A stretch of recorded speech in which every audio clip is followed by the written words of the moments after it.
கடலூர் அருகே உள்ள அயன் கருவேப்பம்பாடியை சேர்ந்த கலையரசன் என்பவர் கடலூர் சிப்காட் பகுதியில் உள்ள ஒரு தொழிற்சாலையில் பணிபுரிந்து வந்தார். இந்த நிலையில் கலையரசனுக்கு கடந்த ஜனவரி மாதம் 26ஆம் தேதி நிச்சயிக்கப்பட்ட திருமணம் நடைபெற்றது. இந்த திருமணம் நடந்து முடிந்த பிறகு கலையரசனின் மனைவி தனக்கு திருமணத்திற்கு முன்பு வேறொரு நபருடன் காதல் இருந்ததாகவும் அதன் காரணமாக தங்களுடன் வாழ பிடிக்கவில்லை என கூறியுள்ளார்.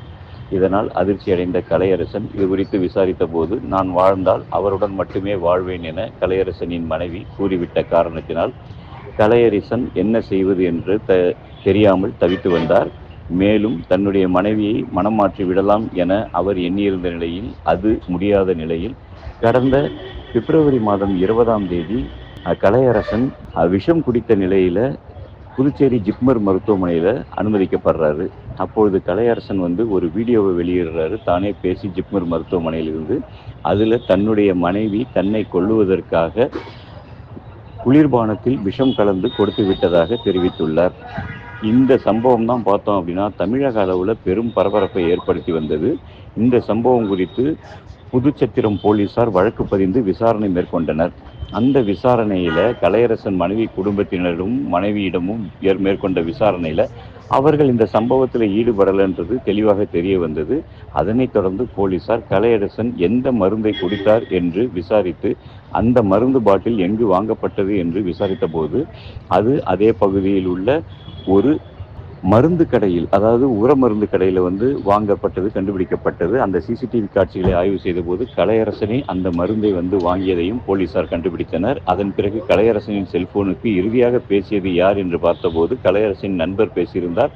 அவரிடமும் விசாரணை மேற்கொண்டனர். அதில் பார்த்தோம் அப்படின்னா கலையரசனுடைய நண்பர் கலையரசன் தனக்கு ஃபோன் செய்து தான் விஷம் குடித்து விட்டதாக தெரிவித்ததாகவும் அதனைத் தொடர்ந்து அவரை நேரில் பார்த்தபோது அவர் விஷம் குடித்து விட்டேன் என்று கூறினார். அவரிடம் என்ன விஷம் என்று கேட்டபோது அவர் வாகனத்தில் வைத்திருந்த அந்த காலி டப்பாவை எடுத்து காட்டியதாக அவரது நண்பரும் தெரிவித்தார். இதனையடுத்து கலையரசன் விஷம் குடித்ததை போலீசார் உறுதி செய்துள்ளனர். மேலும் அவரிடம் மீண்டும் போய் அது சம்பந்தமாக போலீசார் கேட்கும்பொழுது தன்னுடைய மனைவியை பழிவாங்கவே தான் இப்படி செய்ததாக அவர் தெரிவித்திருந்தார்.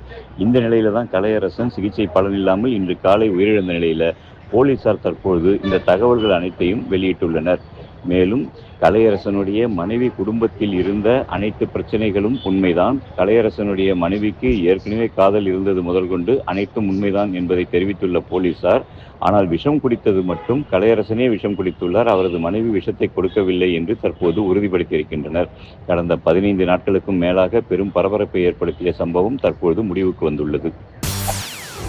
செய்திகளை உடனுக்குடன் தெரிந்து கொள்ள உடனே சப்ஸ்கிரைப் பண்ணுங்க.